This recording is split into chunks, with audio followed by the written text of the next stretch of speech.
kids. This is Learning to Dad. I'm the cool dad. That's my thing. With Tyler Ross. But what I do have are a very particular set of skills. I'm gonna have fun, and you're gonna have fun.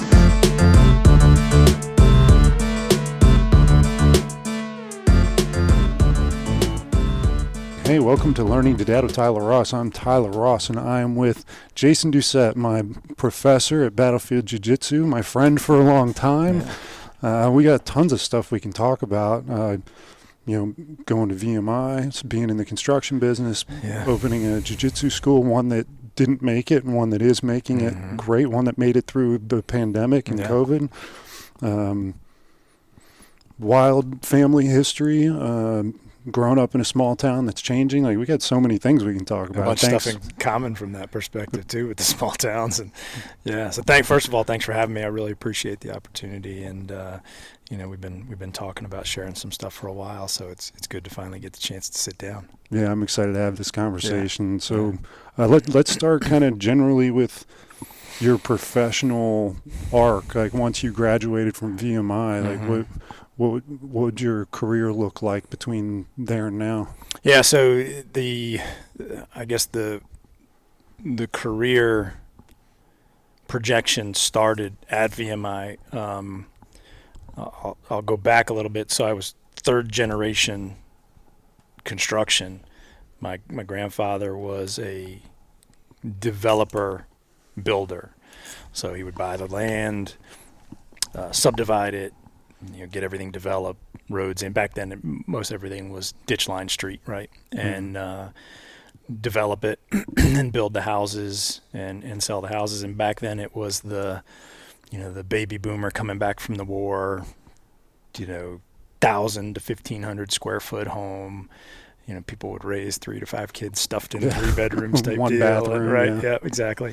And so my grandfather did that, and self-taught. My father learned how to build houses from my grandfather. He built the house that I grew up in, and then my dad did. And I went to work for my dad after high school. My dad asked me in high school, you thinking about college and all that kind of stuff? And I was like, no, absolutely not. He said, okay, what are you going to do? With a smile on his face. I said, well, I'm going to start working for you and out in the fields and learn the business and take over the business. And he chuckled. And so I started working for him in the field. I did that for a little while. And after work one day, I drove to his office and said, hey, I think I want to go into the military. And he said, well, why do you want to do that? And I said, well, I realize there's some things I need to get some things kind of focused in my life, and then afterwards I'd like to go to college. And he said, well, okay, what are you going to do? I said, well, I think maybe stay in the military, but enlist and then get an education and then become an officer commission. And I didn't even know VMI existed. And he did business with several VMI alumni. And he said, okay, take a couple weeks, think about it. If you decide that's what you want to do, we'll meet up and I'll go with you to the recruiter. I said, okay.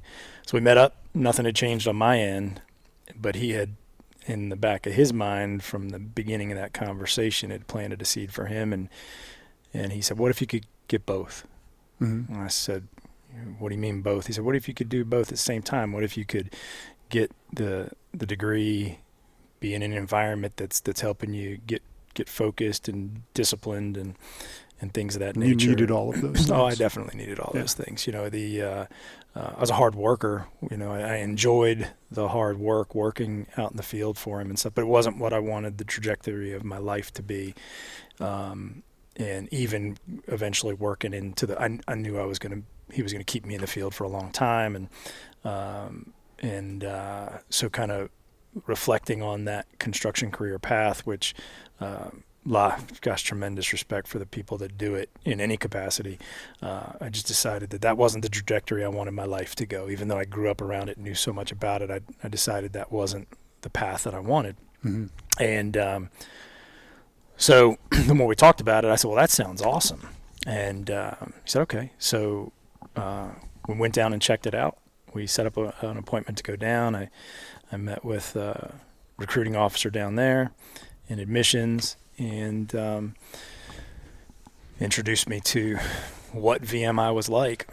We got in the truck afterwards, and I looked at him. I said, "That's what I'm doing." What was it that was so appealing about that?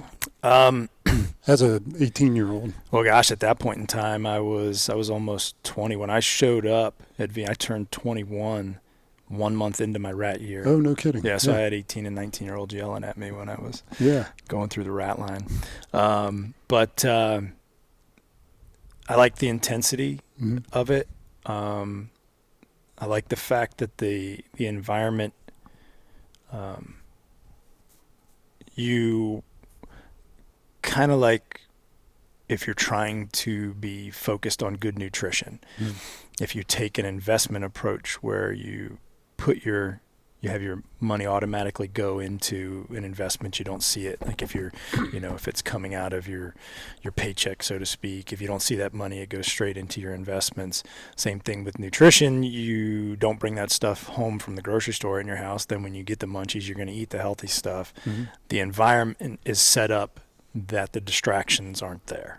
So you were distracted going up until that point, acknowledged it, and you're like, I need the environment where I don't have opportunities to make decisions. Exactly. I didn't want to focus on, I had friends off at college that were spending the majority of their time partying. When I was working in construction, I was always looking for where's the fun time, where are the women hanging out type stuff. And back then VMI was single-sex education, and didn't go co-ed until 97, 98 and school year. So I knew that there would be that focus there, and or that the lack of distraction. Come to find out, though, that it was surrounded by 4 all-girls schools, and they were there a lot. And so the distractions were there. They just ended up being limited to the weekends. So I guess there was some balance with it. But, so I liked that. There was every intention of going into the military once you were through VMI. Yep. Yeah, at that point. And during the course of that time was when I changed my mind. Basically, I enjoyed the environment. It's a love-hate relationship while you're there. But I enjoyed aspects of the environment. I felt like it touched me the way I needed it to touch me, and then decided I was going to go into the professional world as a civilian professional world, and with what I determined later to be the wrong intentions, and focused on money. And everybody, a lot of guys that I knew approached me and they said, why aren't you going in the military? What are you going to do when you get out of here? And tying this back into the career stuff, I said to them, anything but construction. So getting into the construction aspect of it, I started looking at some different things, and then one of the individuals that my father did business with, who was an alumni, he called my dad, said, hey, you mind if I go down and talk to him about him working for me? And I didn't know that they'd had that conversation. He came to visit. An alumni could pull you out of post, as long as it was within certain time frames of the day, they could pull you off post and whenever they wanted. And so we went out, had lunch, talked about everything except working for him or work in general. Mostly a personal conversation. I think he was vetting you out. Type of thing. Yeah. I think he already knew. He'd known me for a long time. And, not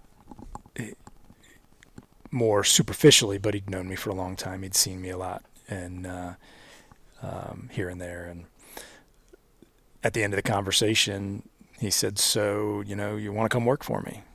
I said, okay. This was another construction job. Anything except construction. Yeah, anything but construction. So here it was a neat opportunity to get into straight out of college. So they had a license on a proprietary bridge system, 3-sided structural arch reinforced bridge system used mostly for secondary road crossings, And in that size range, most things would disturb a stream bed. Right. And this system gave them the opportunity to impact the environment as little as possible compared to other systems. Okay. And so the opportunity was, I ended up traveling all over the mid-Atlantic states, and I would help with sales, help support the sales process, help support the production process, deal with logistics with getting the pieces. We had 3 locations spread out in Virginia where everything was manufactured, but we would ship to Delaware, Maryland, West Virginia, North Carolina, South Carolina, and there was different licensees around the country. The person who owned the company that I worked for, the 2 individuals that owned that company, well, it was more than 2. The 2 that ran it were partners with people that had designed the system. Yeah. So we were connected with the actual system itself. Separate companies, but there was a strong connection there.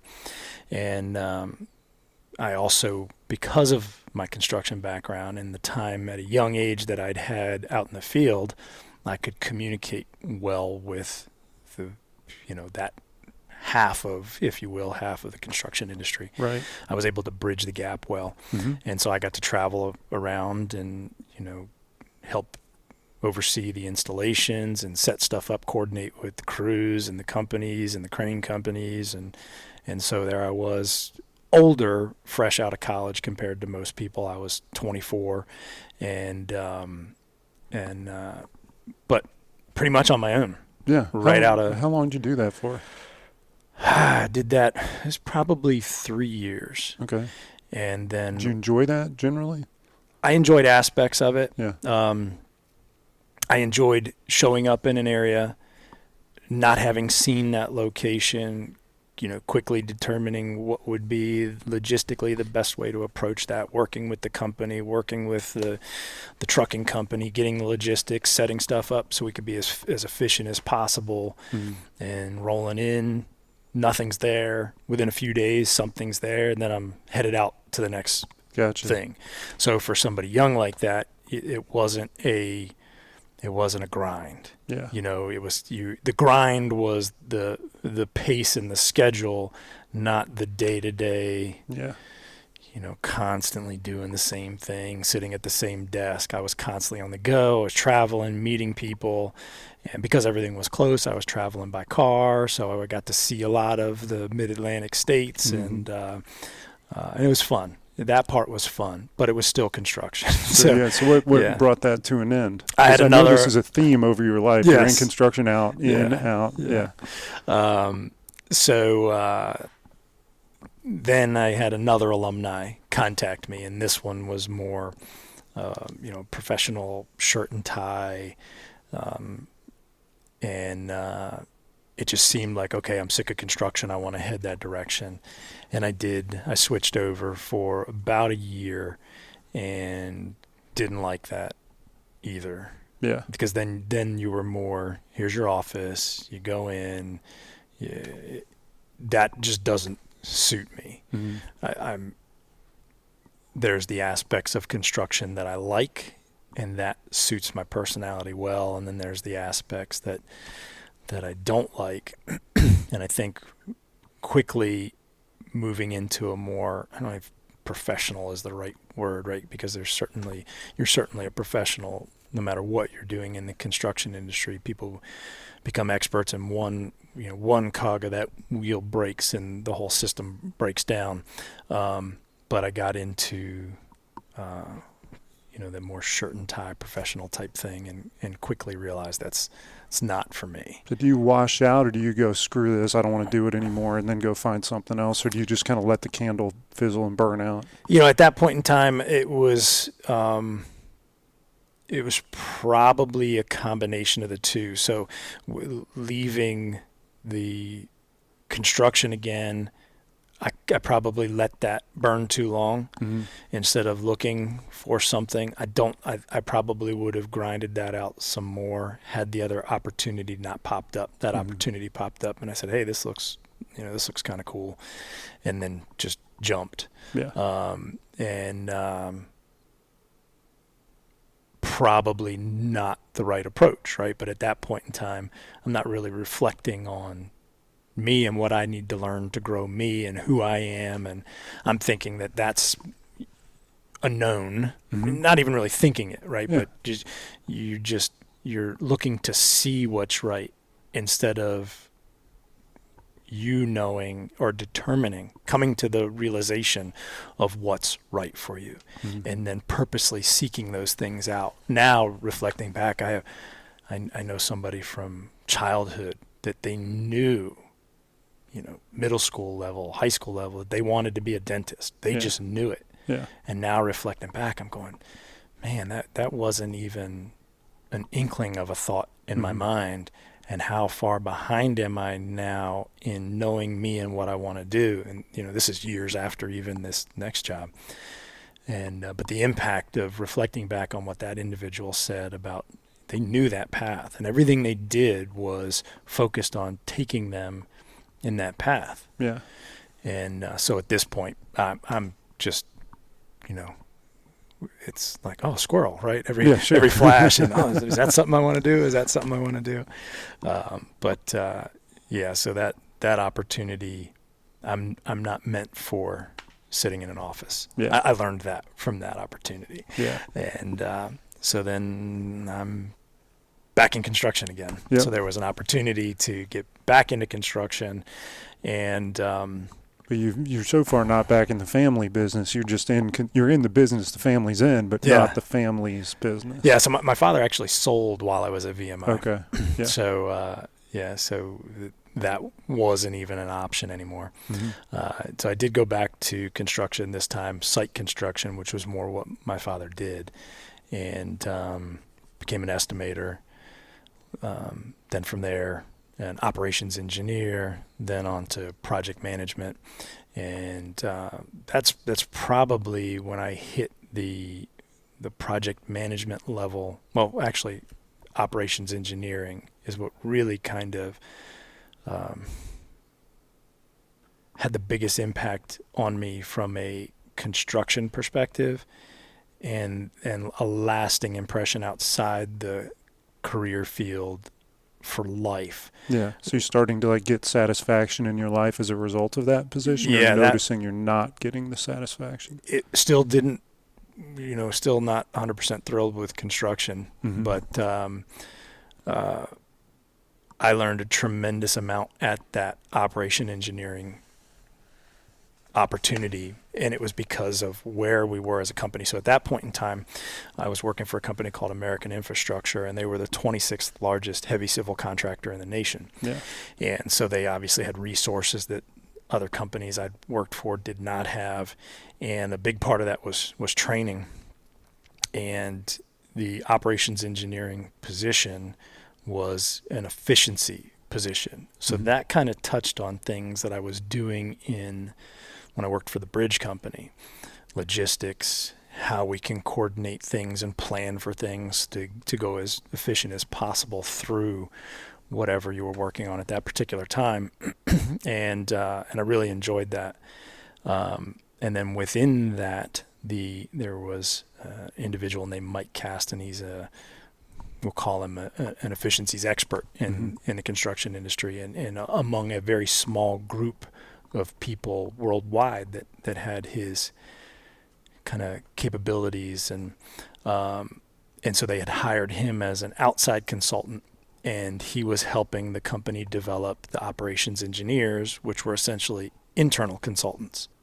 I want to jump concurrently into the history, because you were wrestling at VMI. Were you training throughout this time while you're in construction and traveling, and then kind of settling into this office job? So I was a sporadic wrestler at best, and started when I was young, then jumped out of it and then back into it. And people were involved everybody at VMI is involved in something.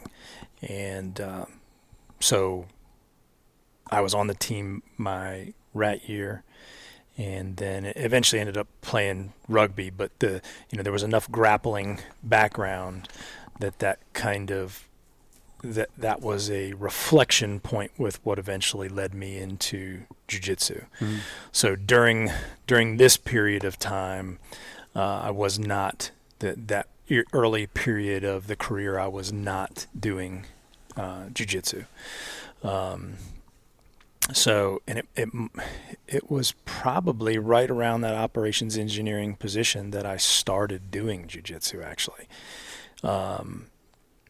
That filled a void that wasn't being filled at that time. I'd started going to the gym a lot, and I'm a small-framed person, and walked around then about 170 pounds, and I'd got into weightlifting, and I'd bulked up for me a lot. I was over 200 pounds. And, were you really? Yeah. Wow. Yeah, I was. And being small-framed, it looked a lot bigger than it actually was. You saw me next to a 200-pound person, and you're like, oh, he's just an average dude. But then, if I was at the beach or something, I had this tiny little waist and a V-shaped back, and then I looked jacked. But then I put a shirt on, and I didn't. So, but I felt miserable from a perspective of how my body moved, and I did reflect back on it. And again, I was not a good wrestler. I was physical. I was, I had athletic capability, but from a technical perspective, definitely not a good wrestler. But I was reflecting back on that time, and I remember thinking, because when I was at VMI, I was about 175 when I got there, and I was down to about 150 during that season. And I didn't start. I was third string if I was lucky. But I remember thinking that in a physical confrontation, that 150-pound self would wipe the ground with the 200-plus pound self. Mm-hmm. And so I wasn't happy with how I felt from what can I do perspective with my body. And so I literally just stopped. I was like, I'm not going to the gym ever again. And I said, I'm going to get back into that kind of shape. And jiu-jitsu was gaining in popularity. What time is this? That time frame is late 1999. So when was UFC 1? Was that early 93. 93. Yeah. Okay. So I started training 99-ish. Were you doing late 99. Muay Thai up until that point? No, I didn't start doing Muay Thai until 2003 or 2004. Mm-hmm. Yeah. And then 2002.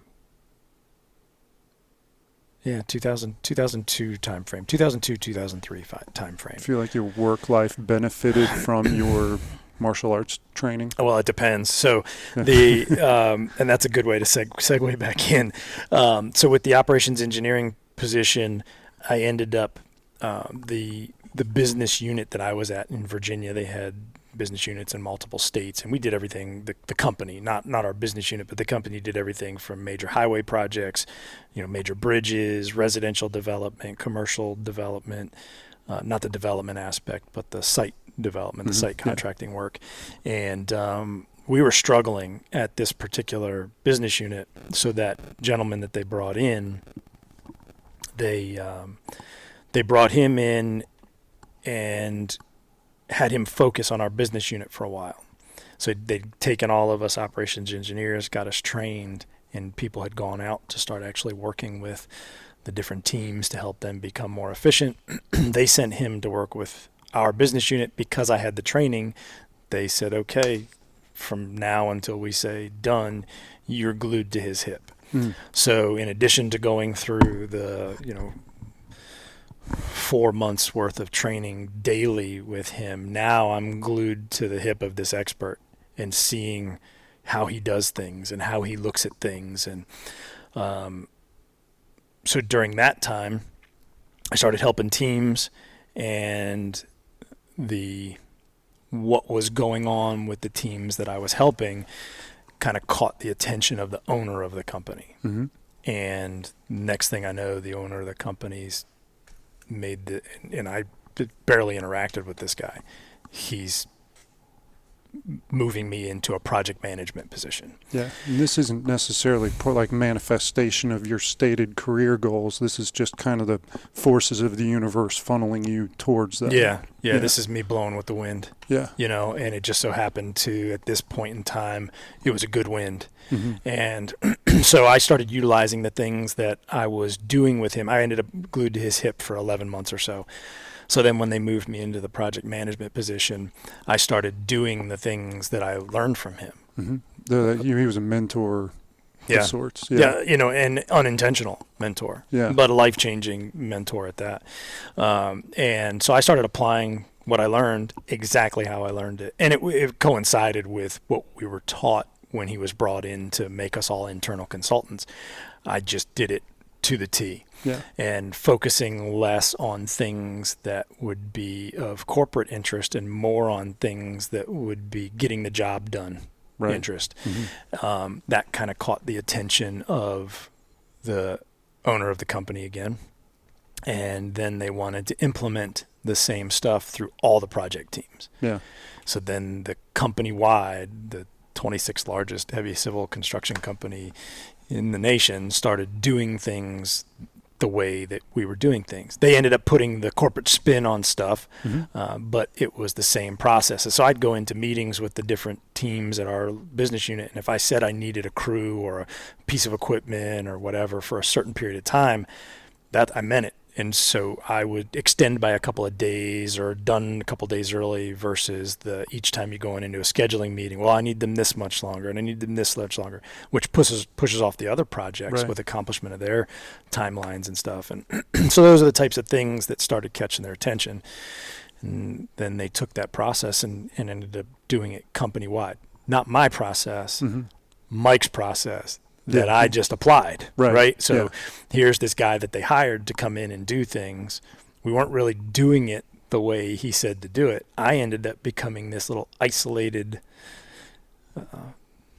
island, if you will, within the company, and having had full understanding of what Mike had given to us and expertise at this point, I applied it to the T. Did that feel good doing that, or did you feel like you were just a conduit, a part of a machine that you were just helping make more efficient? It felt good.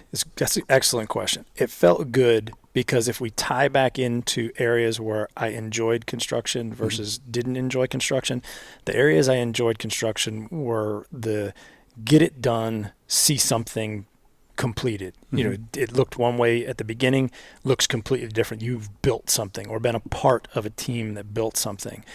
And so at that point, when I went off into that aspect of it as a project manager, first let me say I was blessed with the team that was built around me. I could not, even doing it with the understanding that I gained from Mike, I could not have done it without that team. I haven't worked professionally with a group of people. I had not and have not since worked with such an amazing team of people. Is there a hierarchy within that team that you were kind of the So I was project manager, and then the kind of in construction, it depends on the company. So some companies, the superintendents run the projects and the PMs are basically no more than admins. In some companies, the PMs run the projects, and the superintendents, you're kind of a horizontal as far as your where you are in the food chain. But if you're in this structure, but you're the one responsible. The PM's going in and sitting at the on the other side of the television with the owner at corporate, and you're the one getting hey, good job, or getting reamed for how your financials are going and stuff. So based on that, this company did the structure where the PMs ran the projects. Now the superintendents, that you might have a superintendent that's got multiple projects, and that superintendent is working with multiple PMs. They tried to structure stuff geographically that these PMs worked with this superintendent. Ultimately, the superintendents got the work done, but the PMs would make the decisions. They made the final decisions. So from a leadership perspective, you had the PMs and the superintendents. I always looked at it as kind of from looking at the military environment. A lot of the PMs were older. I just so happened to be younger. But I looked at it as, you're a young lieutenant or a young captain, and you've got this, gritty sergeant that's been doing things forever, truly knows the military better than you do, knows the right answers. And so I took that kind of understanding from my time at VMI and I utilized them from that capacity. I didn't make any decisions without first vetting it through the superintendents. And then sometimes I would, in our meetings, I would do the multiple project meetings in one meeting. So I would have multiple superintendents to be getting, well, what do you guys think? Not your project, but what do you think about this? Yeah. So most of the time, the answers and the solutions weren't mine. They were what I was garnering from those people that knew it much better than me. I think we have that in common in stepping back to allow someone else to kind of, even though you're in the supervisory role, that you need the input of the person. So like for those people who have a team of people, what was unique about that group that you were with that was so highly efficient and effective? Like was it the individuals involved, or was it the way that it was run from the top down or bottom up, or like what are the things that made that particular team so successful that someone else could apply to their business? A significant part of that was the individuals.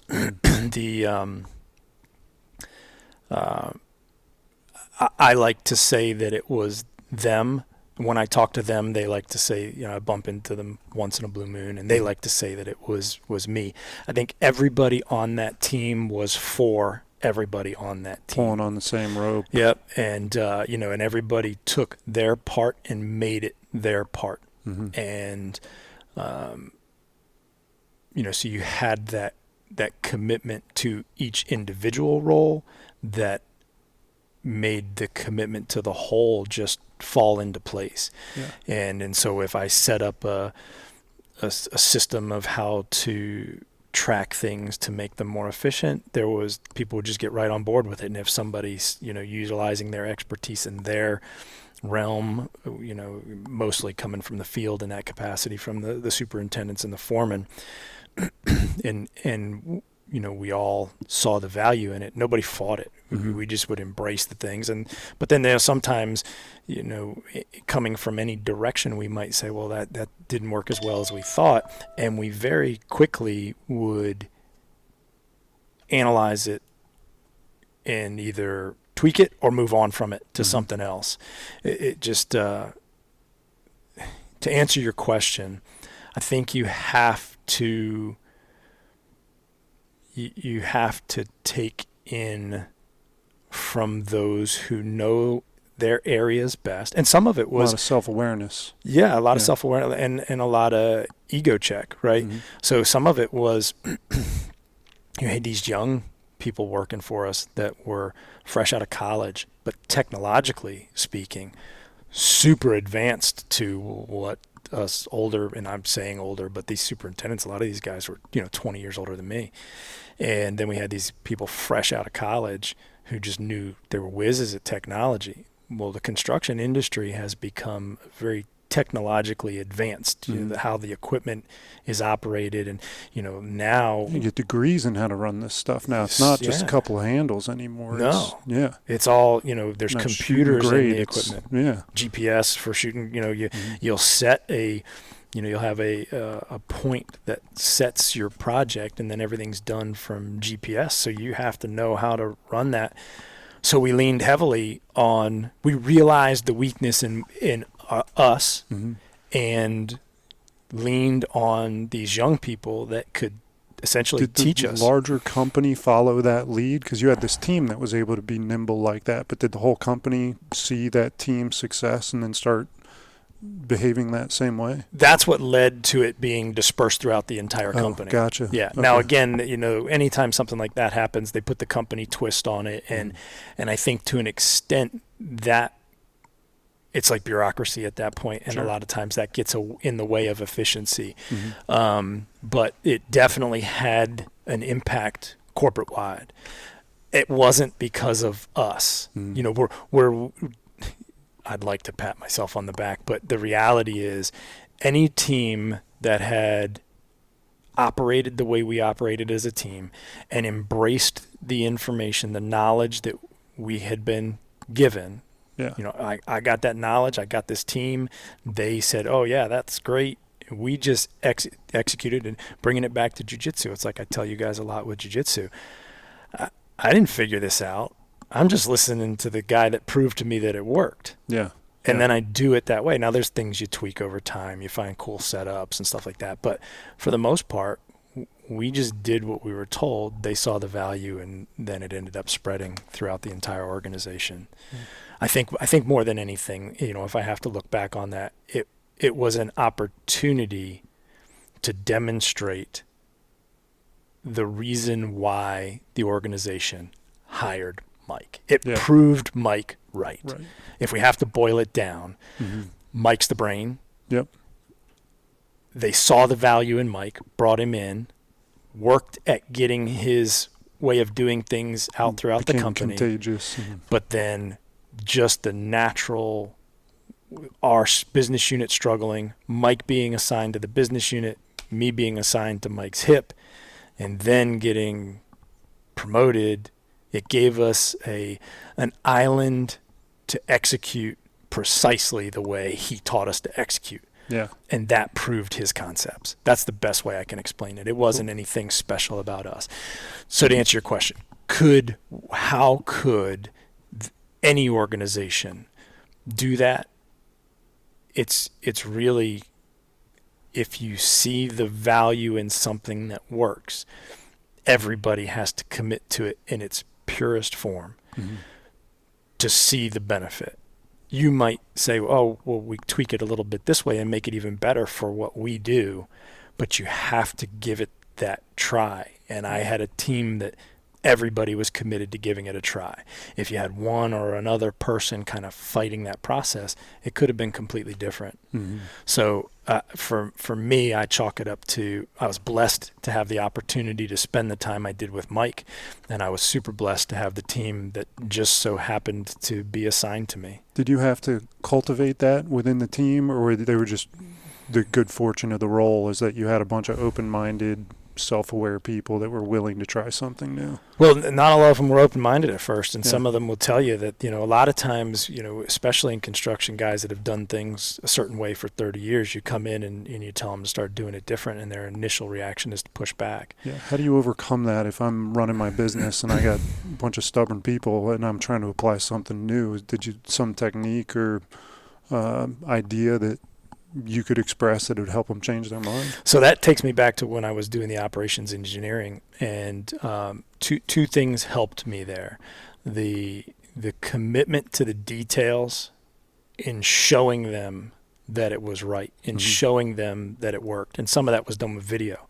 I would video the crew and then show them where their inefficiencies were. Yeah. And then take those inefficiencies out and chop the video together and say, if you do it like this, this is how fast you get it done. That's probably not a lot of people are doing stuff like that. Well, that That's was, pretty again, clever. stuff that Mike introduced from his years of doing this type of work. And so then combine that with the time that I had spent in the field with my father.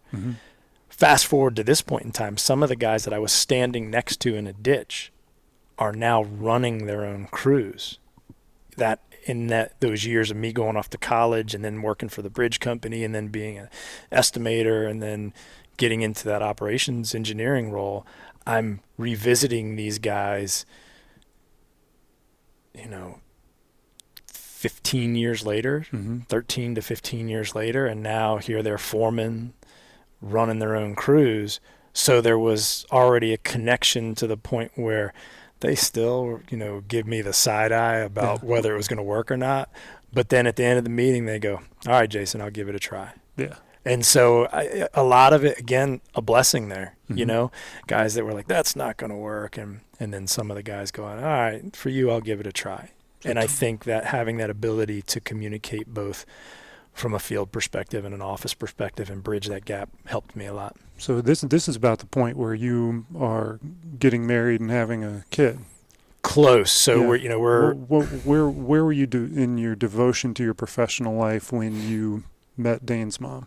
I was spending all my time either at work or doing jiu-jitsu by that point. Mm-hmm. So jiu-jitsu became a 5 to 6 day a week thing for me. And at that point had started training Muay Thai. Mm-hmm. So that the transition there was started jiu-jitsu. And then because I already had some grappling capability, the jiu-jitsu came quick.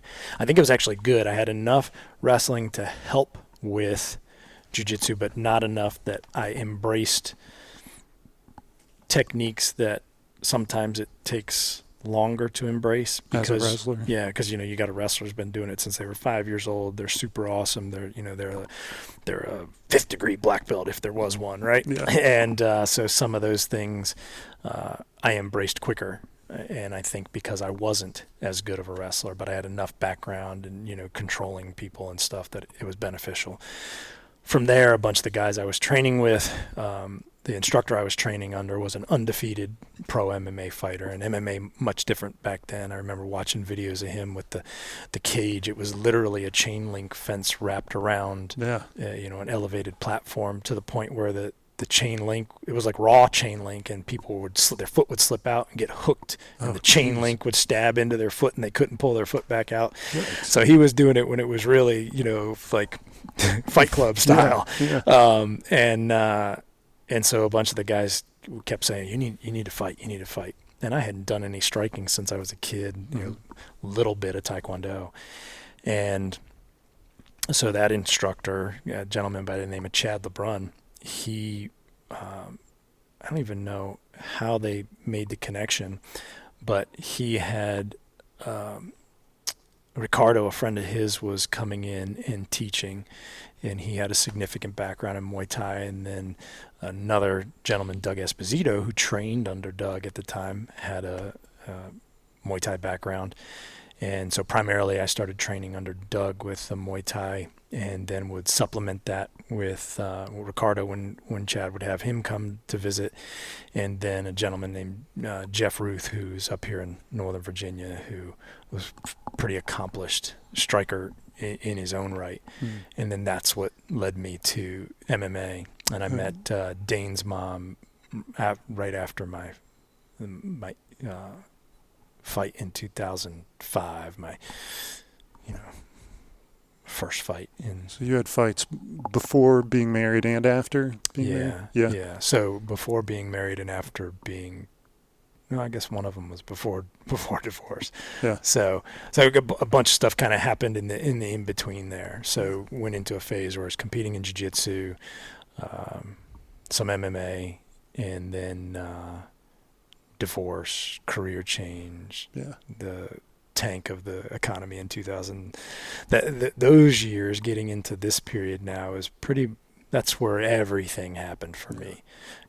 Good and bad, a lot of bad, but good and bad, a lot of bad that eventually after years of reflection, became good. But that's kind of the, when you talk about, stories of things people go through that change who they are and kind of help set the path. We talked about the path, and I was just kind of what direction the wind takes me. Then you start going through things that make you start reflecting on what's, how are you going to tack with the wind now to get where you want to go? Yeah. And that's really where all that started for me in that time frame. So I definitely want to get into a lot of that. Sure. But the one that's in my mind now is like, what draws you? Most people spend their life avoiding fights. Like, what draws you? What boxes it check to get into a ring and get into a full-on fist fight with somebody? I don't know. It was never a goal. Yeah. It wasn't for me. Some people get into this and it's a goal. Especially now, right? When I got into it, now you can quarterly, if you want to fight, there's organizations where you can get a fight. It took almost a year for them to get me my first amateur fight. No kidding. Yeah. It was back then. Combat Sports Challenge would come through the area every once in a while, and that's who the first fight was with, and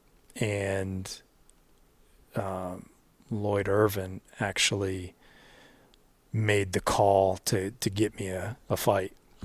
And so they said, okay, we'll get him on a card, and that's kind of how that happened. But there's a lot to, we thought we had a fight on this card, and then it wouldn't happen. Thought we had a fight on this card, and then it wouldn't happen. And he's the one that made the call that somebody said, okay, we'll get him a fight, which didn't end up happening because we showed up, and my opponent didn't show up. And then another guy's opponent didn't show up, and he's 2 weight classes above me. He's literally, when you look at us standing in the ring, he's more than a head taller than me. Yeah, yeah. And it wasn't because I was short and stocky. It was 2 skinny guys in the ring, and so the promoter goes, well, when we showed up for weigh-ins, they go, well, you 2 can fight. And I was like, at that point, I was like, okay, I've trained for this long to try to get to a fight. I'll take it. So how'd you fare? I actually did. Back then it was 2 5-minute rounds. Now it's 3 3-minute rounds for amateurs, and I won, say, 9 minutes and 45 seconds of the fight. Yeah. He won the most important 15 seconds. So I dominated the fight literally until the very end, and then there was a scramble at the end, and I got caught in. He ended up on the scramble on my back and caught me in a rear naked choke, and one of my arms was caught between us. Ooh. And with the glove, I couldn't get it out, and I didn't know the time, and I was trying to hold out. I knew we were close to the end of the round, and I ended up tapping, and so I lost that fight. But so what are the main takeaways you got from doing that?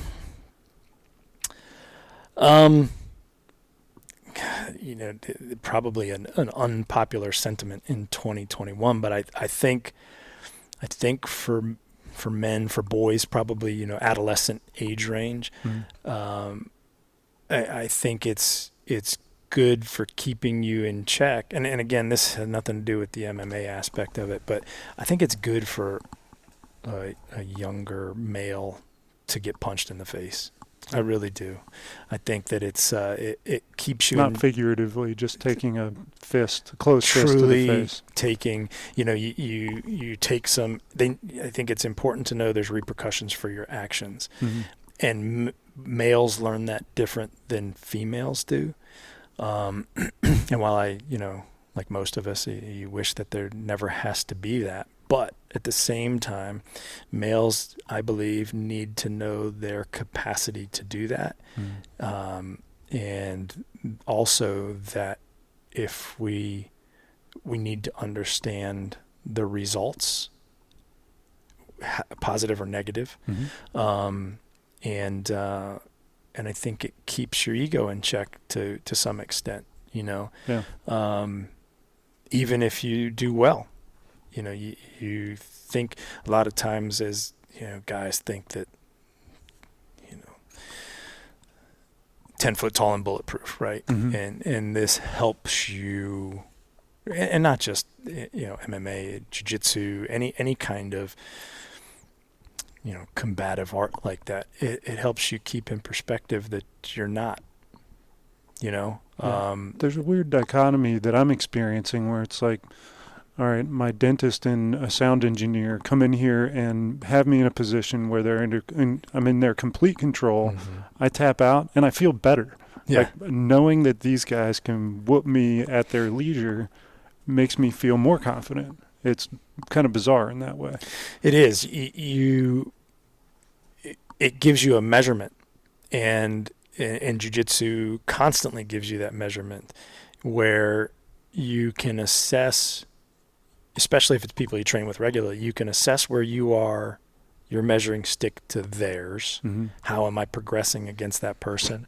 And based on what I'm learning, how am I seeing them progress? Where am I starting to, because there's so many different areas, right? Where am I starting to catch up to them? Where am I maybe even starting to pull ahead of them in an area, and evaluate as a whole where or how you need to grow to make more progress. And it's, sometimes you surpass an individual. Sometimes your growth, in most cases, your growth then continues to push them forward.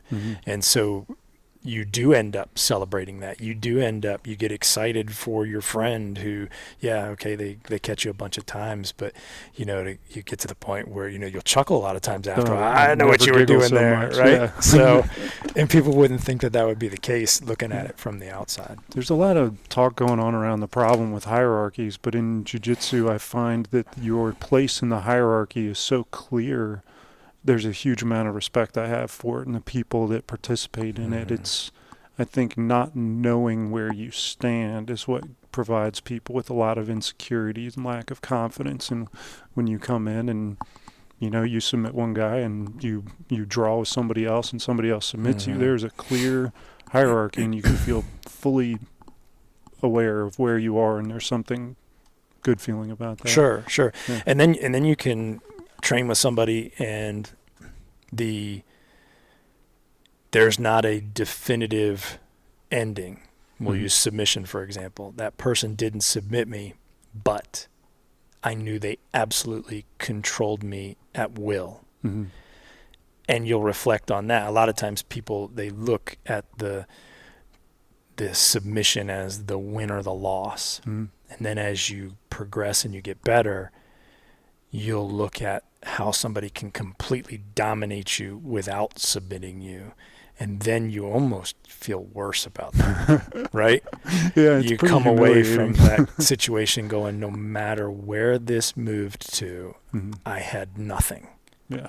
And then sometimes I'm like, man, I rather they would have just submitted me, because then my ego could have had that moment end, right? But then you got to keep that ego, training that ego too, and so there's variations in how you have that moment, variations of what happens out there that make you reflect upon what you can do and what you can't do.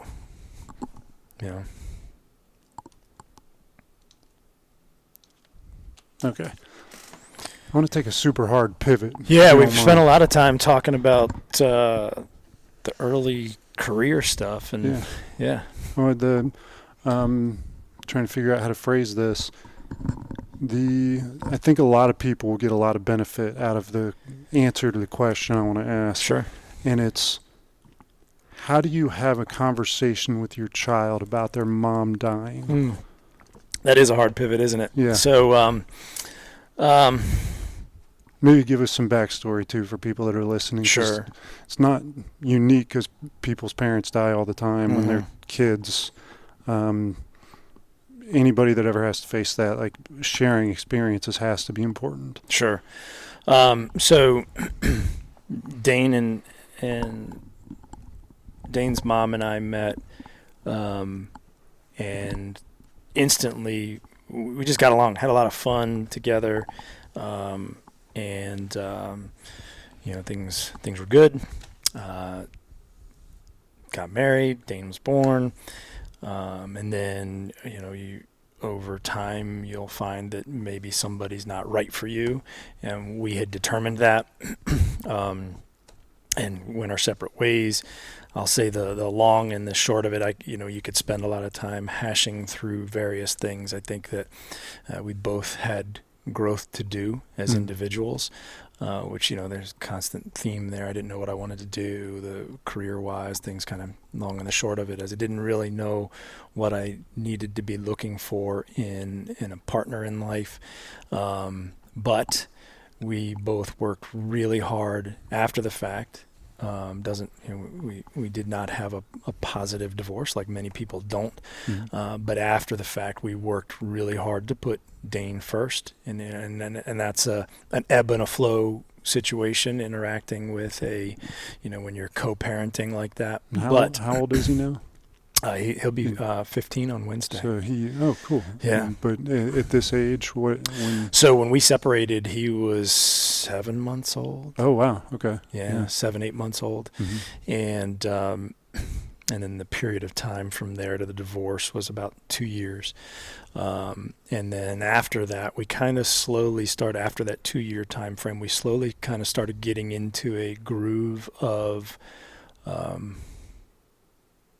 growing up, is the best way I can explain it, as far as in that type of situation here. We both had these professional things in life going on, but in regard to how you interact with somebody in a situation like that. And I think we learned to appreciate things about each other. And from the outside, a lot of times people didn't understand. And like a lot of times people on the outside will judge a situation. And I think we did a really good job of saying, hey, what we're doing now works for us.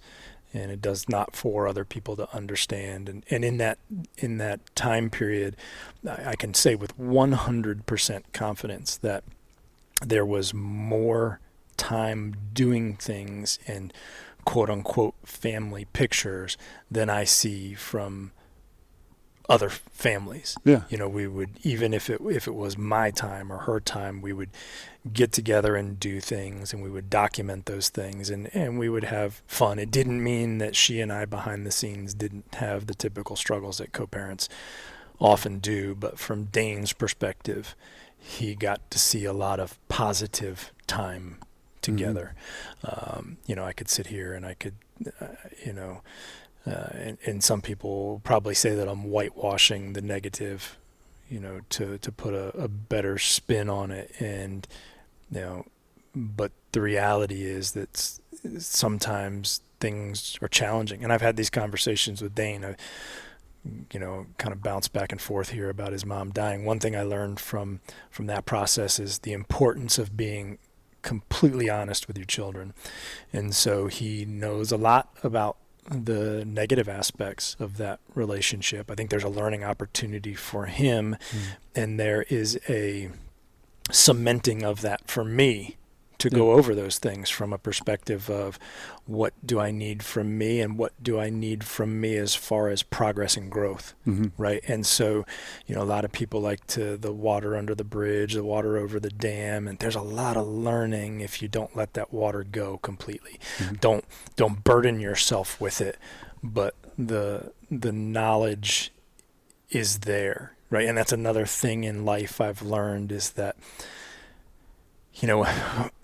when you're on the high tide, life is great, but the low tide is where you grow the most and learn the most about yourself. When you're in the trough, then when you catch the next peak, you enjoy it that much better. It's that much more meaningful to you.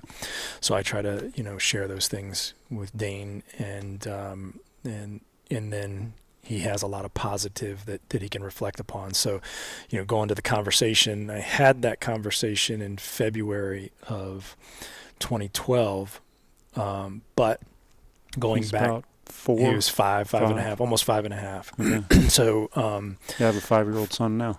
Yeah. So imagine having that conversation. A very challenging thing to do. But going back a little bit before that, in December of 2008, she had an aneurysm. She had what was or is known as an AVM, an arterial venous malformation. And the best way I can explain it is where veins and arteries would go down to capillaries. And the arteries would send the blood, it would go down to the capillaries, get dispersed, come back through the capillaries into the vein and go back to the heart. It didn't go to the capillaries. It was kind of like a straight pass through, and it looks like a knot. Those capillaries look like knots, and the tissue there tends to be weaker than the tissue structure deeper or farther up into the veins or the arteries. And they can be prone to having a rupture or a bleed. Some people live their whole lives without having that happen, and then some people has it happen, and minor things. Some people have them happen, and it's either changes them forever or could cause death. And so she had that happen in 2008. So I went from a co-parenting situation to a full-time parenting situation, and the way we had things split, it was pretty much 50-50. She had the first half of the week, I had the second half of the week. And so for a period of time there while she was recovering, I was parenting 100% of the time, and being with them when they were spending time together, because she couldn't even hold him at that point. Yeah. And so she worked through that, recovered to the point that she had did a couple of triathlons after she recovered, and there's things she had to pay attention to from a blood pressure perspective. Excuse me, but she'd recovered. And then in February of 2012, she had another one, and that one that was fatal. Yeah. So that happened on a Saturday morning. The portion of the week that I had Dane was always Thursday mornings. By this time, I'm operating my first school, so we're into the 2007 2008 downturn construction. It was 2007 2008 is when we started feeling it. The rest of the world really started feeling it outside of that industry 2008 2009. So I had transitioned into teaching jiu-jitsu full-time at my first school. I had Dane the second half. I'd get him Thursday mornings, and then I either had him till Saturday night or Sunday night. Typically on the longer period of time, as to be expected with a mom, she would start yearning to be with her child. And so it was not uncommon for us to get together on that Saturday to do something, go for a hike, do whatever. And usually about the time I was cleaning up the mats after Saturday morning training, I'd get a phone call from her, And so that Saturday I'm training, I hear the phone ringing, assuming that it's her. And so I'll finish mopping the mats, and sure enough, it was her. And actually, can't remember if the first message was her sister or not.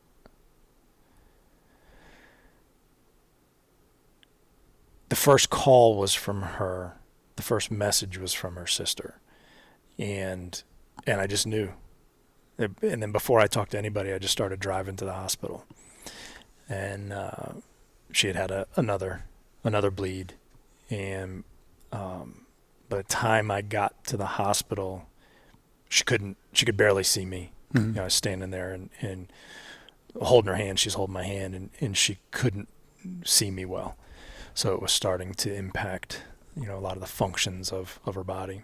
And we stayed there, talked to her. That particular day, weather made for a ceiling that they couldn't fly, medevac. And so we loaded up in an ambulance and headed to Fairfax. And then over the course of that transport, things went south. And where's Dane at this point? At this point in time, my mother would watch Dane for both of us. So if I was unavailable and she had to do something for work, my mom would watch him. If I had him and she was unavailable, my mom would watch him. So at this point in time, he's with her. So we got to the hospital.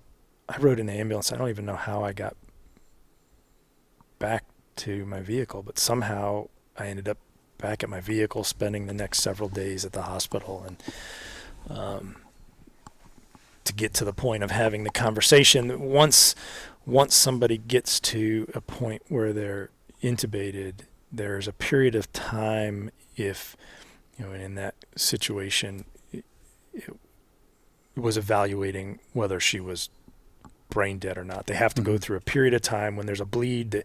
The bleed occurs for a period of time, and then you have a period of time where you assess the damage, and it's like a 72-hour mark. And I don't know all the details about how all that is managed. I just knew the time frame. And once we got there, they informed us of that. And understandably, the doctors and the nurses, they keep saying things like, well, we have to wait and see. We have to. But eventually, I pulled the doctor aside and I said, you and I need to go somewhere and talk.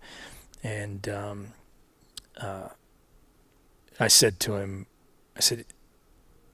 we have a 5-year-old together. And I said, I understand why you guys handle this the way that you do, but I have to prepare to have a conversation, and you have to help me prepare for that now, not in 72 hours. As I need this time to prepare, and I'm either going to have a conversation that's, hey, mom's sick, but she's going to be okay. Mom's sick and she's going to be different, or you're never going to see your mother again. And, we were a day and a half into it at this point, and he looked at me and said, you need to prepare to tell your son he's never going to see his mother again. So, at that point, I go into, holy crap, how am I going to have this conversation? You got a 5-year-old, they don't communicate, they don't like we do. Right. They don't understand terminology the way we do. They don't understand systems and functions and stuff like that the way we do.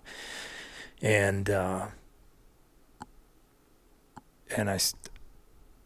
didn't know what I was going to do. Didn't know what to think. I did have the opportunity that they had several, psychologists that associated with the hospital that they sent in to talk to you. Various doctors came in to talk to me, and a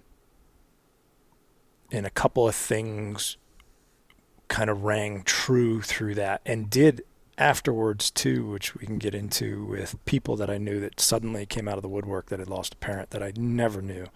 I knew the people, but I'd never known they lost a parent. And the importance of telling the truth. You got to tell them the truth. And you can't say things like mom fell asleep and didn't wake up, because then he's going to be terrified to go to sleep, or mom got sick, because then every time he gets sick, or anybody gets sick, he's going to feel an anxiety towards loss. And so how do I explain this? And they kept saying, you'll figure it out, you'll find a way. And then so that happened over the course of the next day or so. And then I left the hospital one evening, and it was the evening before she was going to be removed from life support.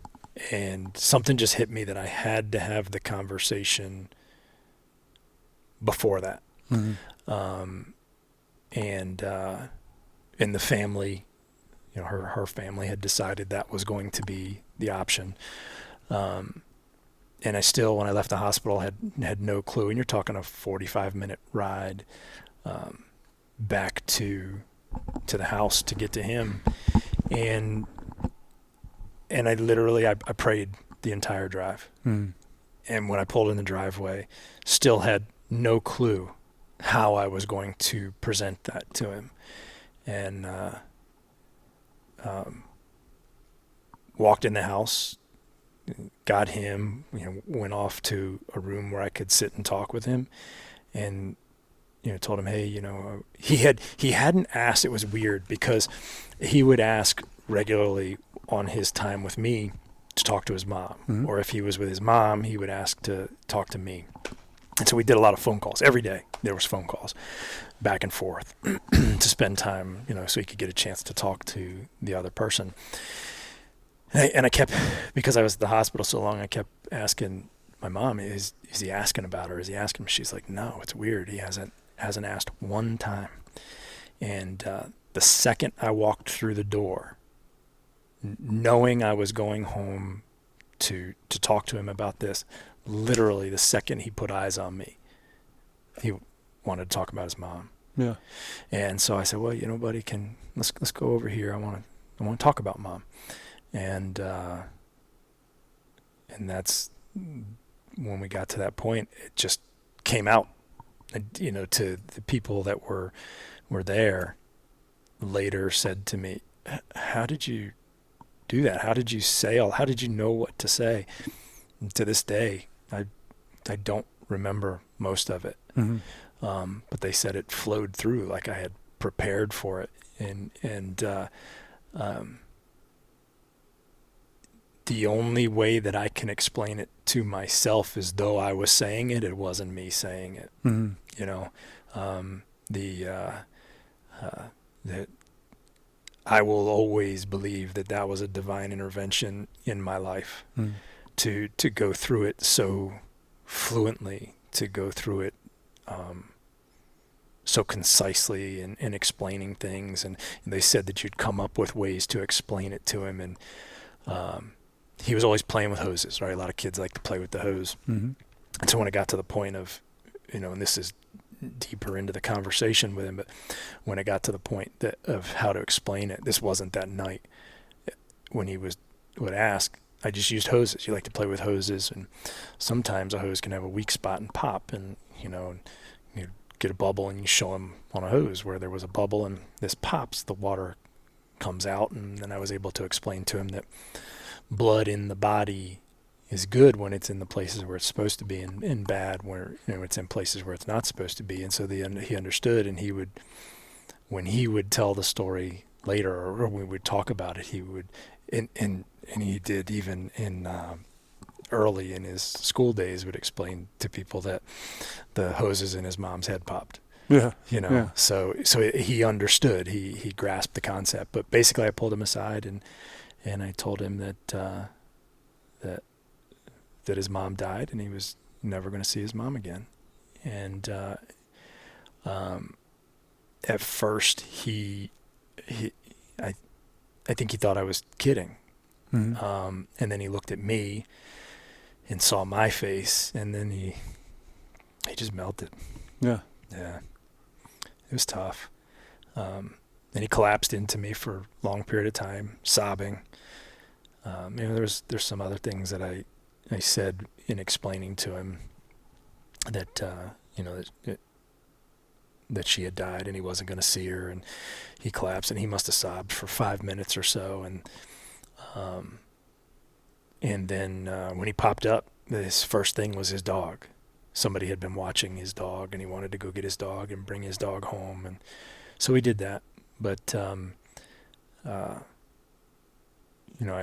explained to him that tried the best that I could to explain to him when that happens, there's no going back. It took him about 1.5 years to fully understand that. Mm-hmm. And we were driving down the road one day, and he came to the realization that death was a permanent thing. Mm-hmm.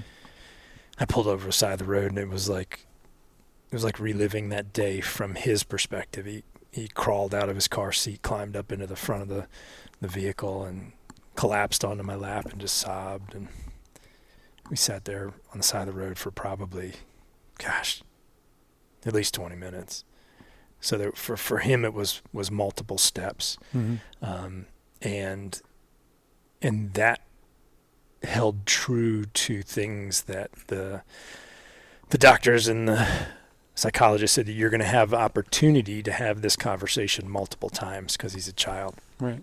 And so what you get wrong now, you're going to get the chance to get right in subsequent conversations. And the more times that we had to go through it, he also was older each time, and then he would understand things a little bit more. And because he would reflect on things unlike what most children do, because they don't encounter something like this, his ability to reflect on that situation and other situations grew tremendously from that. So there was a maturity that started happening with him that you don't see in most kids. So you could have more in-depth, serious nature conversations with him. But hardest conversation I've ever had, and I couldn't tell you, that period went on for quite a bit of time, and I can tell you, key things that I said. I can tell you distinctly the moment where he didn't think I was being serious and looked up at me, and I could see by how he looked at my face. He looked down at a point when I was explaining it to him, and I could tell something about it was hitting him. Mm-hmm. There was a confusion, but a permanence to how he was reflecting, and I started getting choked up. And And I don't know if he perceived that as maybe I was teasing him, and looked up with a smile on his face, expecting to see something that it wasn't true. You know, gosh, can you imagine a horrible thing to do to a kid, kidding around?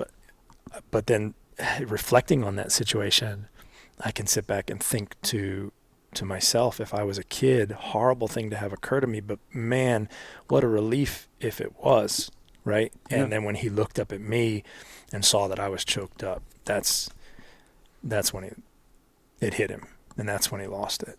Jumped in my lap, and yeah. Did you feel like at that point it was important to be stoic or like emotional with him?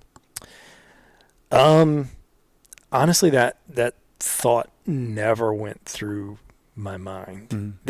At that point in time, there was other times when I thought in his journey since then, when I thought it to be important, but I've also tried to be sensitive to the fact of the damage that can be done if we don't allow people to experience their loss and their emotions. And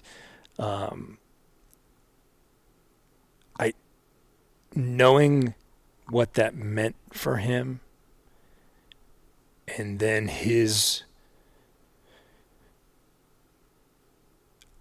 just knowing what that meant for him, and being the one to have to deliver it to him, I couldn't control myself at that point. You know, I was fighting it back, trying to minimize it as much as possible, and then when he lost it, I lost it. The moving forward, so here's an interesting twist to this situation. My grandfather lost his mother when he was 8 years old, and the situation was a very negative experience for my grandfather, not just the loss. So back then it was the influenza, early 1900s, and a lot of the people were being hauled away in horse and carriage, horse and buggy type situation. Yeah. And so he watched his mother, like out of a movie. There was a little bridge there, and he watched her cross that little bridge and never saw his mother again. And nobody really explained anything to him. My grandfather, he was one of 5 or 6 at the time, and the youngest. My great-grandfather remarried, had another 5 or 6 kids, and the way the story is told to me, that the new wife never really embraced the other kids. Him being the youngest at 8 years old, some of his siblings were already grown up. So there, some of them not needing a mother and certainly not looking for a replacement, whereas my grandfather at 8 still needed that, to some capacity. And I'm sure very much wanting it, wanting his mom back. So I'd had preparation without knowing it was preparation. And then seeing how that turned out, and how the negative aspects of that not only affected my grandfather, but then how that affected what became his immediate family. And he was not prepared for life the way somebody would be with a loving, nurturing mother. And my grandfather worked all the time. One of those situations will always, especially with that many kids, you're working constantly to support that family. And so he didn't really have much of a male role model or female role model. And my dad's family suffered that fate. And there was some pretty significant abuse that my father grew up with, extreme physical abuse and abandonment and things of that nature. So, we talked a lot about third generation construction. There was, paints a rosy picture almost, but there was a lot of negative in that situation. Thank God my father didn't continue. My father broke that cycle. My father had an extremely loving mother, and it wasn't that my grandfather was all horrible, but a good amount of him was. A good amount of him was not a good person. And but he had a very, very loving mother that was that will say made up that difference. That's great. Kind of a great introduction and segue into the present time. Yeah. But before I jump to that, I want to ask you, for the benefit of others, if you were to counsel someone that said, hey, I have to go have a conversation, I have to go have this conversation with my kid, like what's a piece of advice that, you share an elevator with the person, and you just say, here's my... I think it goes beyond just that conversation. I think it's important that kids know the truth. Mm-hmm. I think that if we try to sugarcoat things, it creates false understandings of situations. If we try to avoid things, it leaves them to figure it out on their own. And I didn't want my son to end up like my grandfather. Mm-hmm. So telling him the truth, having the conversations regularly with my grandfather, everybody abandoned the conversation. Nobody wanted to talk about it. The new wife didn't want to talk about it. And then, she very well could have been a great woman. I don't know. And I can't judge her or, but my grandfather needed more, and whether maybe she didn't know how to provide it. Maybe she tried and he didn't perceive it that way. There's a, fast forwarding, interesting dynamic with blended families, but, you got to tell them the truth. You can't avoid the topic. You have to prepare them. Life is full of adversity. We talk about it on the jiu-jitsu mats, right? And the adversity you go through on the mats can help you with adversity in life. And I talk to the kids a lot about that. And intentionally, this is going to maybe seem horrible, but a lot of times I use Dane's situation when I'm talking to the kids for two reasons. To help kids understand adversity happens. No matter how much we've got things lined up to go well for ourselves, life is going to punch you in the face at some point. And the better prepared we are, the better we will handle those situations. And then I'll use that example with Dane sitting there, in varying degrees, various ways of utilizing it. Because my goal through this whole thing was that I didn't want Dane to be crippled by it the way that my grandfather was. I wanted it to be a trough that he got the full understanding and growth potential from the situation, so that when he's in his next peak, or when he's in a peak of life, that it is an asset and not a liability. So I talk about it regularly, definitely more at times than he wanted to. And I'll tie that into all the people that started coming forward that shared with me that they had lost a parent. One of the things they said was everybody avoided talking about it because they thought they were protecting me. But what they did had the opposite effect. They didn't have the pictures out. So every single one of them, 100%, pictures, make her visible and talk about her all the time. So I did.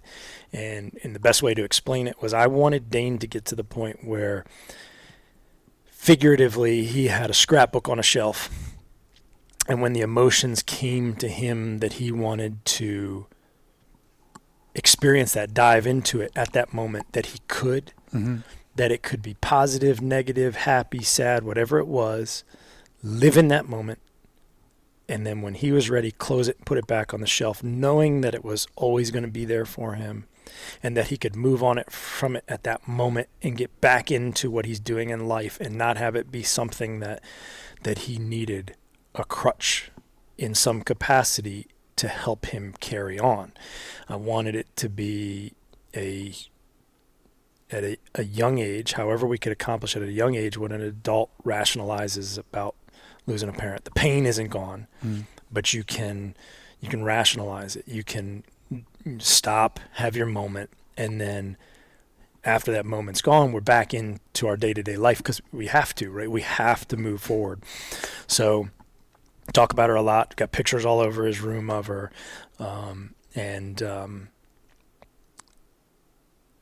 we've made it something that he can build off of. Mm-hmm.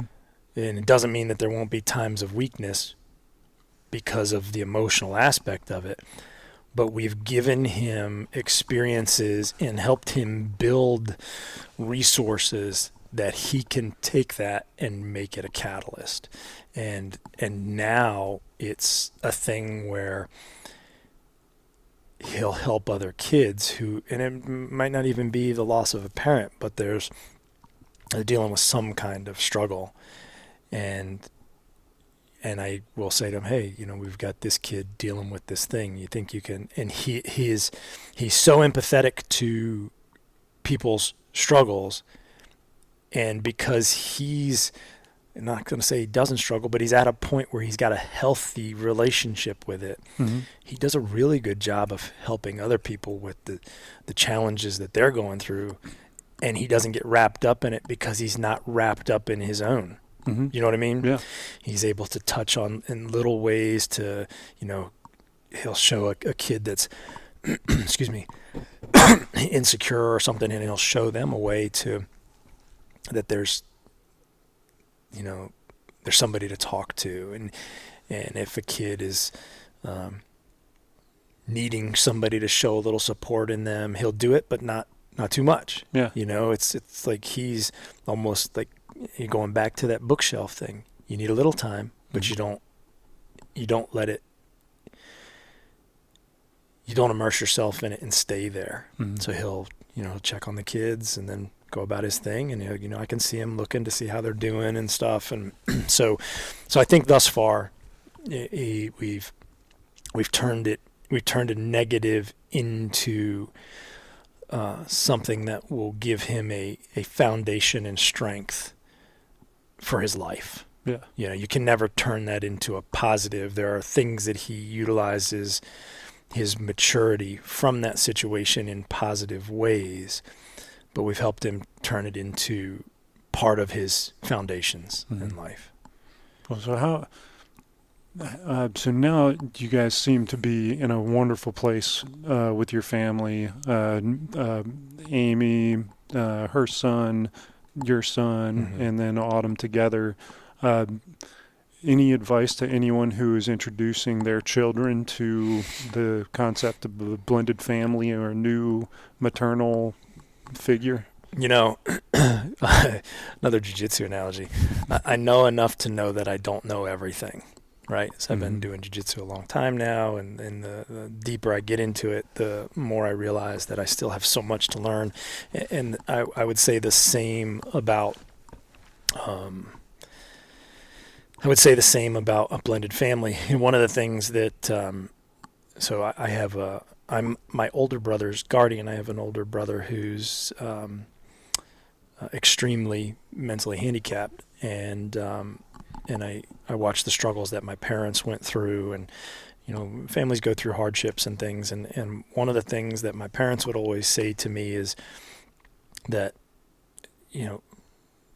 love will see things through, essentially, right? They didn't phrase it exactly that way, but when you love each other, when you're there for each other, you can get through the challenging things.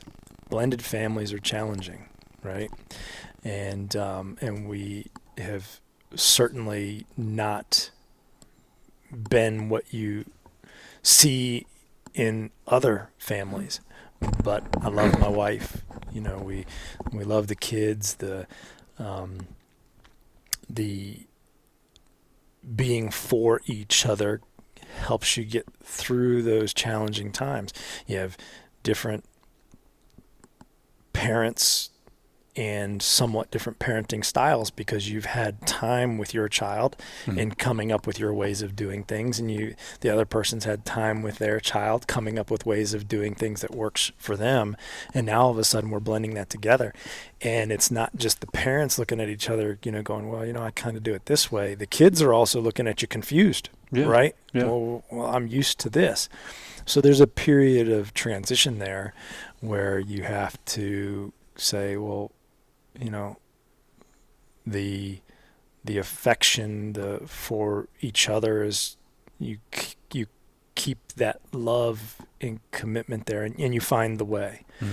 I don't necessarily say that everybody could do this aspect, but one of the big things for us that I believe really helped was you had there was a separation, even regardless of the effort. It was two distinct families, right? Yeah. Two Okay. distinct two-person families.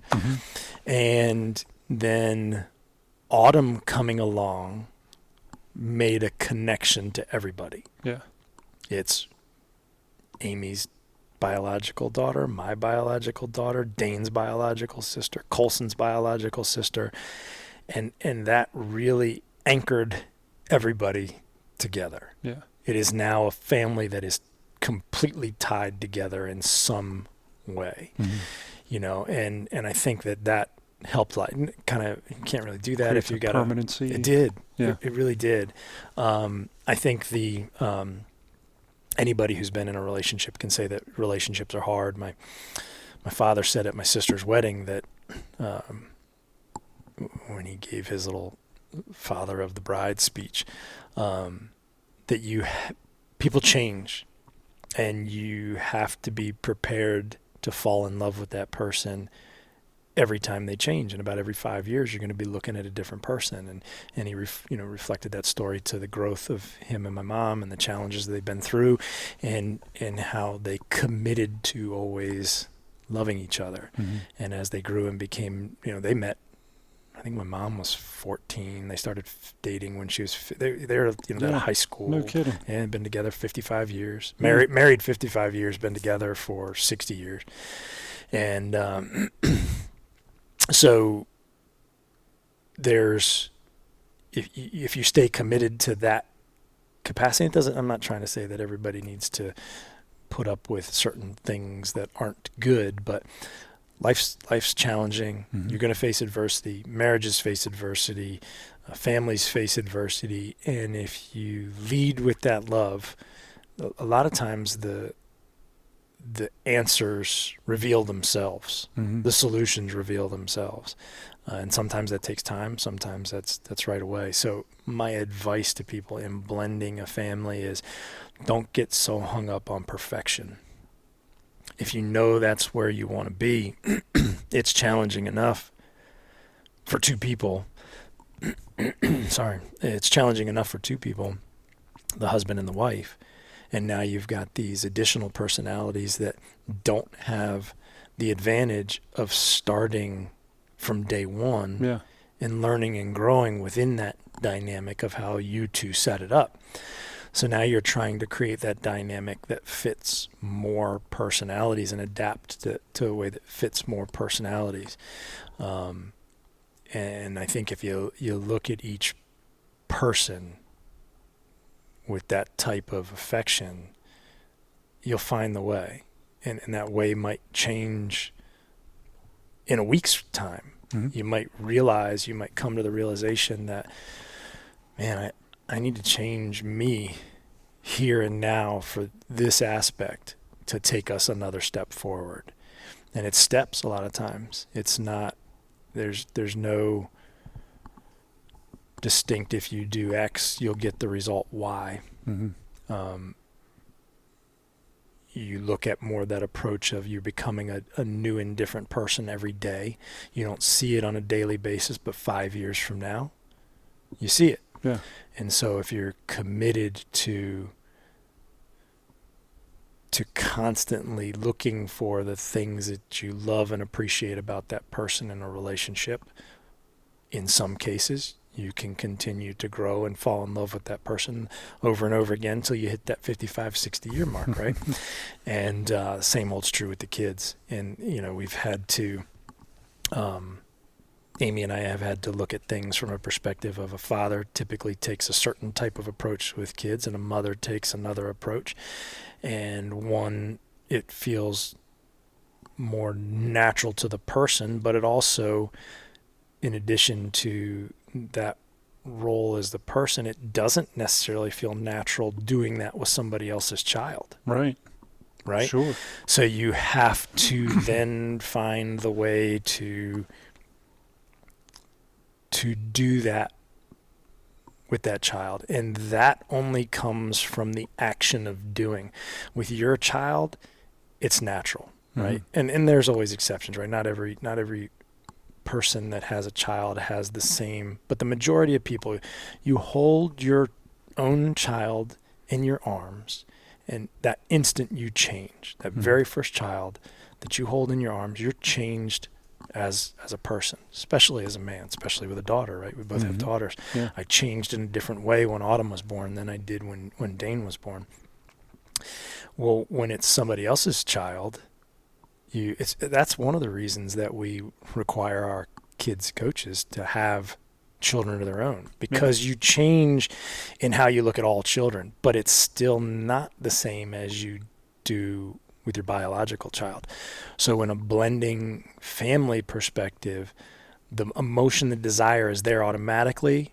In a blended family situation, it's more the action comes first. Then the things develop over time. And that's one of the things that Amy and I have had the discussion of what we do now, and this is going back, years now. What we do now, we won't necessarily see today or tomorrow. We might not even get a feedback that we did well until the kids are adults. Talking about the boys, right? The Autumn, different situation, but talking about the boys, we might never get that feedback. It might feel uncomfortable for my stepson to say something because he might feel like he's betraying his father. And so all I might get that says, hey, I did a good job or a bad job, might be a little sign. Yeah. Or maybe one day, he'll come to me and say, hey, thanks for teaching me X or Y, or, and that's another thing with the blended family. You have to think about the dynamic of the outside parties as well, and how that makes things complex for the child. And I made a commitment from day one that I shared with my stepson's father, and as Colson's gotten older, with him, because there's a pull there, and I don't think initially that his father, and I don't necessarily blame him, believed that, but I told him I will never try to replace you. I would never have never wanted anybody to try to replace me with Dane, and I will never try to replace you with him. I will be a father figure in the home, but I will always support the fact that in that regard, from an emotional perspective, you come first. And I've had the opportunity, as Colson has gotten older, to reinforce that, and it took him getting older to believe that, I believe. But so there's, so many dynamics that you have to take into consideration that could be different from family to family, that I don't think it's a recipe.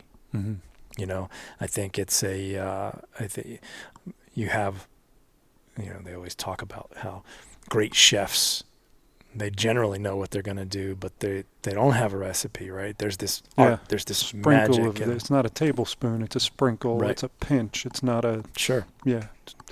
Yeah, so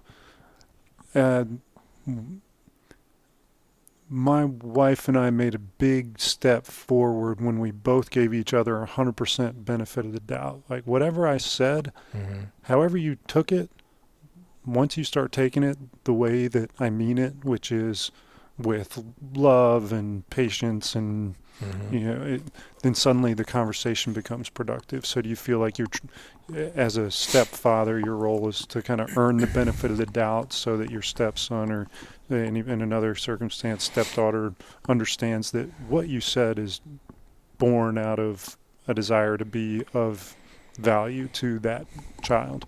Well, I'm a firm believer that my job is to be a child's parent, not a friend. I think too many people try to be their children's buddies and friends and best friends, and I'm very clear with the kids that my job is to parent you. My job is to prepare you for the day that you're no longer here.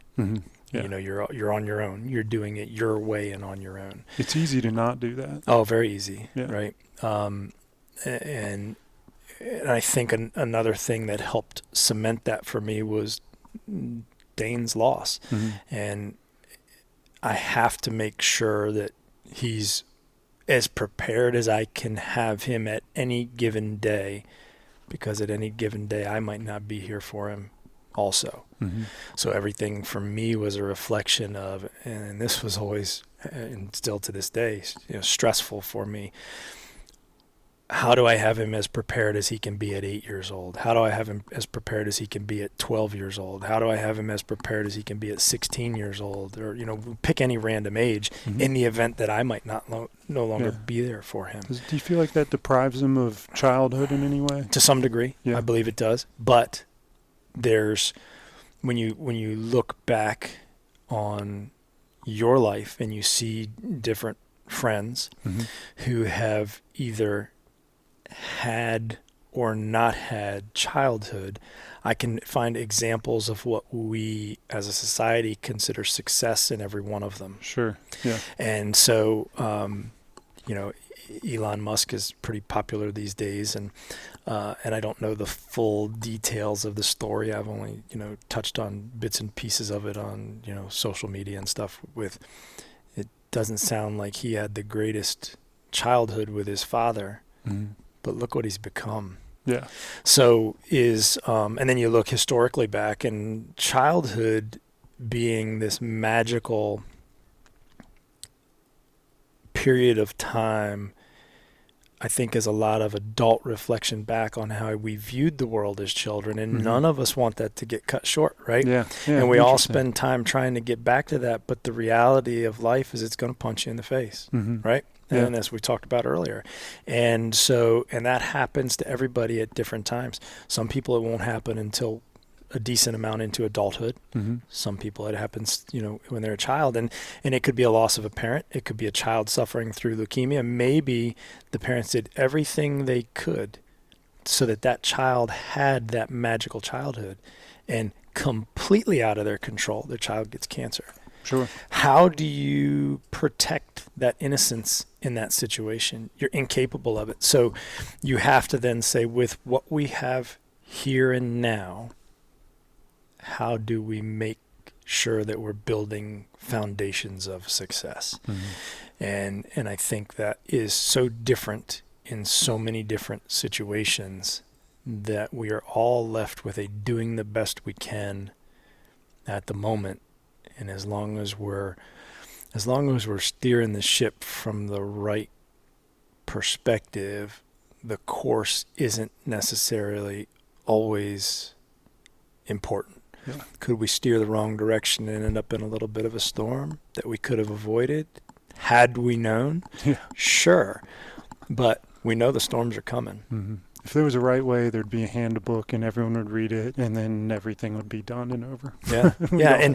And we have to touch people from where they are, and our stories. There's so many people going through things that may be so different that I can't share anything that helps them. Sure. My story is what it is. Mm-hmm. The aspects of it are what they are, and there's somebody out there that will benefit from it, how it happened, how it was laid out. And I think I would be thinking too much of myself if I tried to say, based on my experiences, here's the recipe that you move forward through life with in this situation. It's like what Kay said at the coffee shop this morning. Takes a village. Takes a village. Absolutely. And that's why we have these conversations, because this is our 39th episode, and you can take something from everyone, and everyone could take something from everyone else. And that's a great way to say it. How many of our conversations have we had where I'm like, man, I love bouncing these things off of you because I take something from that conversation. And it might just be knowledge that I'm like, oh, that's cool to know. Mm-hmm. Or it might be knowledge that applies to the situation that we were having the conversation about. Yeah. And that's what I think is important. If somebody hears this situation, you never know, somebody might say, that is the situation I'm dealing with. How do I reach out and talk to that person? Mm-hmm. And then you're having a direct effect. Yeah. You know, I think you have to go about it in a way that you're committed to loving those people. Mm-hmm.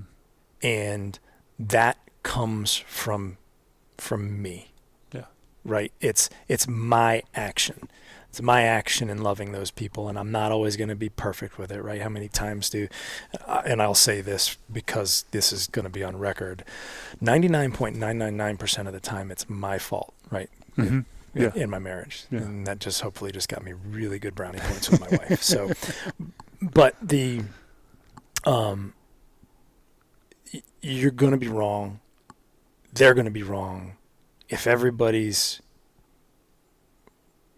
leading from that love and putting in those actions, even if those actions aren't the perfect actions at the time, Mm-hmm. you really can't do horribly wrong. Yeah, it's the benefit of the doubt thing. Like, Absolutely. Amy or Jason did this. Mm-hmm. It was wrong, but giving them the benefit of the doubt that it was 100% intended to be as good as it could possibly be. And if you use that the way you say it, you can measure intention. Mm-hmm. And very rarely is the intention going to be bad. Yeah. You know? Well, we've been talking for a long time. let's do our rapid fire, Sure, our short absolutely. answer. Have you heard any of these? No, So I this will be haven't. totally fun. Yeah. All right. So, but the first question: when in your life do you feel the most love?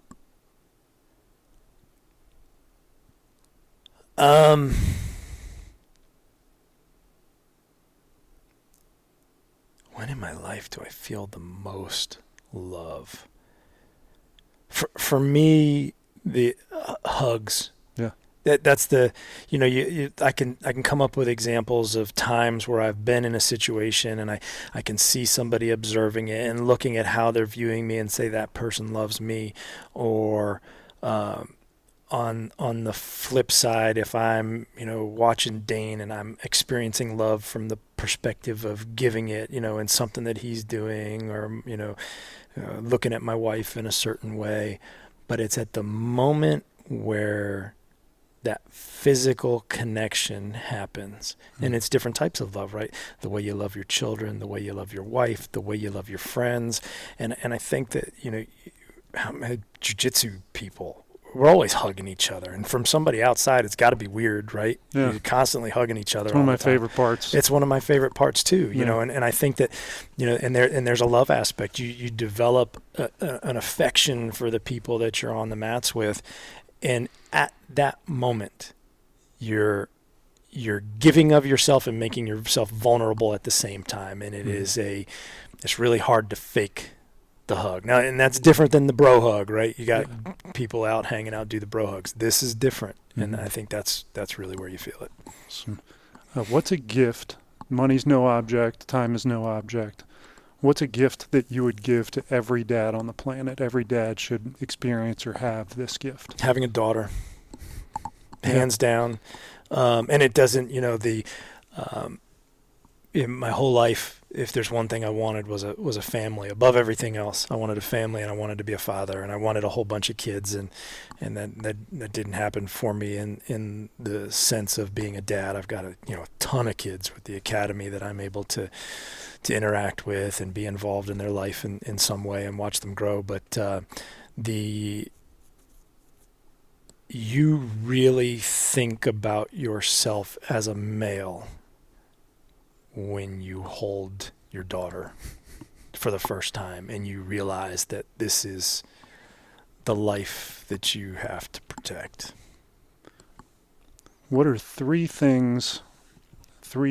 adjectives that someone would describe a super dad as? What three qualities does a super dad have? Man. Super dad you have to be loving, and it's a different, you're different to the different people. Mm-hmm. Your kids need to see not your perfection in love, because none of us are perfect, but they have to be able to see that you love their mother. You have to they have to see and feel that you love them, and they have to see and feel how you love, or how you are in that manner towards the community, right? Mm-hmm. They need to see those different things because they're all important. Love them. And this is one that, right, life's a journey. I'll preface this. You got to be in the process of developing more patience. And in some ways you'll have it, and in some ways you might not. Mm-hmm. God bless the Father that has patience in every way. That's not me. And I don't know the exact word to describe this. You have to be the spectator. Your kid has to know that you're their fan, but still their dad, right? So we talked about, my job is not to be your friend. I don't believe, my job is to be your parent, but that child, and that's different than love. You can completely love a child. So maybe it's supportive, but not, it's different than saying that, you want to do this, I support you and do that. That's easy. Yeah. But your child, you have to be supportively engaged. Present. Close. Well, yeah, but it's got to be an engagement, right? I know nothing about lacrosse. I'm learning to love the sport. I always liked it when I watched it. I know nothing about it. I said this to Dane's coach. We were walking into a game last weekend, and I said, the more he learns and loves the sport, the less I realize I understand about it. But daggone it, I'm sure having fun. I think you would have loved lacrosse. Oh, it's such a cool sport. So, and it's funny because we'll have the conversations, and he'll look at me and I'll say, man, I really didn't understand what I was talking about when I just said that to him. But he, even in those moments where he kind of rolls his eyes like, God, Dad doesn't know what he's talking about lacrosse, he feels me engaged in what's important to him. Yeah, enthusiastically. Yeah. I'm his fan. I'm their fan. Awesome. With whatever it is that moves them. Who's your favorite fictional dad? My favorite TV dad? Fictional dad. Huh.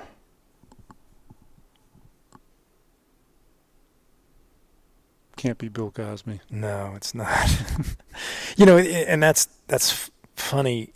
Have you ever read the book Iron John? No. I just started listening to it, and it's talking about men now, modern men versus men historically, and they talk about the sitcom dad and how it was a big transition away from the role men are intended to play in life, and he used Cosby as an example, and kind of a lot of the sitcom dads are bumbling idiots, and they're always screwing things up, and so just from that perspective, I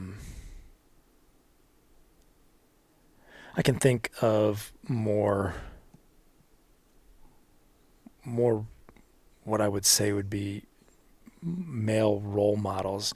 I can think back to a movie I saw years ago. I was probably 12 or 13, a movie Windwalker, and it's a lot of Native American in setting, and it's more the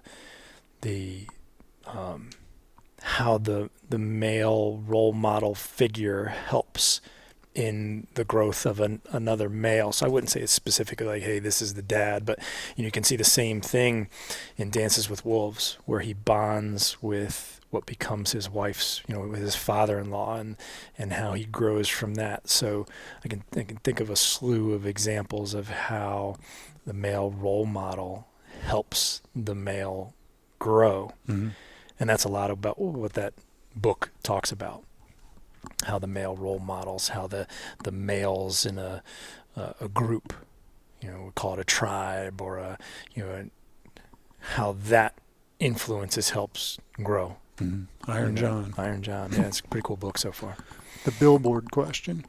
You're on 66 going 80 miles an hour, and you have a billboard that you've rented, and on that billboard is the one piece of advice you would give to every dad on the planet. But you got to be able to read it as you're blowing by it fast, so you only get a couple of words. It's got to fit on a billboard. Don't waste what's left. I like it. All right, this will be my last question. We have so many things that we could have talked about, but super grateful for the time. Absolutely. I know I've learned a lot, and I hope that somebody gets tremendous value out of our conversation. So this is recorded. It'll last forever, as far as we know. Yeah. So you get to leave a message to your kids or, their kids or great-great-great-grandchildren. You'll be far gone. What's something that is something you'd like to pass along to generations of Doucettes? It's important for my kids that they know that I love them. And to them, this isn't going to be a surprise because I make it a point to daily that they understand it, that they feel it, that they know it in their head, and they feel it in their heart. And I believe in them, and I want them to manifest what it is they want to the best of their capability. Find out, what it is that is their snapshot of success. They pursue it relentlessly, that they understand that target can change, and that I love them, believe in them, and 100%. They have to feel that. It's important to me. So I think they do. All right. Thank you. Absolutely. Thank you.